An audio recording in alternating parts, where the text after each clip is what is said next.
Hello everyone, আমি ভাস্কর। আজকে কথা বলবো শাকিব খানের রিসেন্ট যে ছবিটির নাম 'রকস্টার'। সেই ছবিটির ডে 2 বক্স অফিস কালেকশন দেখে বস চমকে গেছি। ঠিক আছে? সিরিয়াসলি বলছি, কালেকশনটা দেখে চমকে গেছি। কেন বলছি? যেখান থাকতে একটা জিনিস আমরা বুঝতে পারলাম, যেটা 'প্রিন্স' যে ছবিটি তার থাকতে 'রকস্টার' ছবিটি ভালো হয়েছে। কিন্তু পাবলিক রিঅ্যাকশন এ মানে মানুষের মুখে কিন্তু সেই 'তুফান', 'তাণ্ডব', 'বরবাদ' এইরকম কিন্তু আমরা রিঅ্যাকশন পাইনি।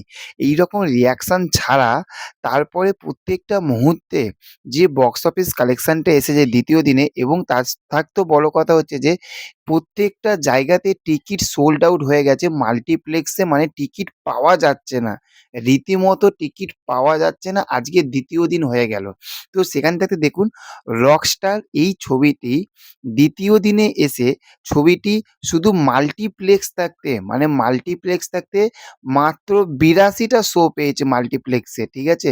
৮২ টা শো এর মধ্যে, মাত্র ৮২ টা শো এর মধ্যে ৫২,৫১,৫১,৫১ টাকা কিন্তু ইনকাম করে নিতে পেরেছে, এবং মাত্র ২ দিনের মধ্যে গ্রস কালেকশন এসে দাঁড়িয়েছে অ্যাপ্রক্স ৮৩ লক্ষ টাকা মতন, কিন্তু অ্যাপ্রক্স মাত্র ২ দিনে এসে দাঁড়িয়েছে শুধু মাল্টিপ্লেক্স থাকতে। আমি এটা কথা বলছি, নট সিঙ্গেল স্ক্রিন।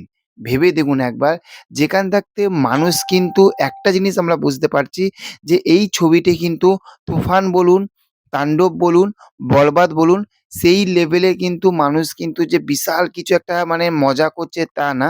তবুও একেই বলে যে কালেকশনটা আনতে পেরেছে মেগাস্টার, বাংলাদেশের যে কেন তাকে মেগাস্টার বলা হয়, কেন তাকে ঢালিউড স্টার বলা হয়, সেটা কিন্তু এই বক্স অফিস কালেকশনটা দেখলে কিন্তু আমরা বুঝতে পারছি।